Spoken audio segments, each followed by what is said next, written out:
بدات المدرسة الأساسية تشتغل.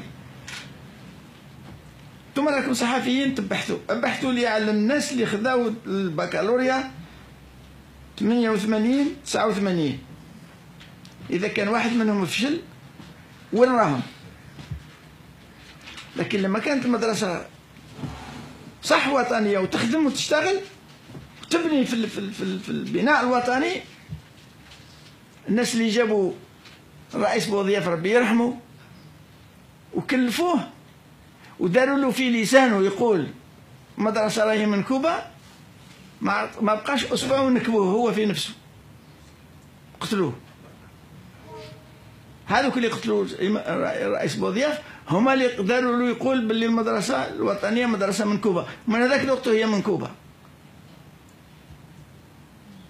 ومازال ما صابش طريقها، ونتمنى تصيب طريقها طبعا، ولكن تصيب طريقها لما يكون عندنا كذلك بالنسبة للتعليم مجلس توجيه وطني.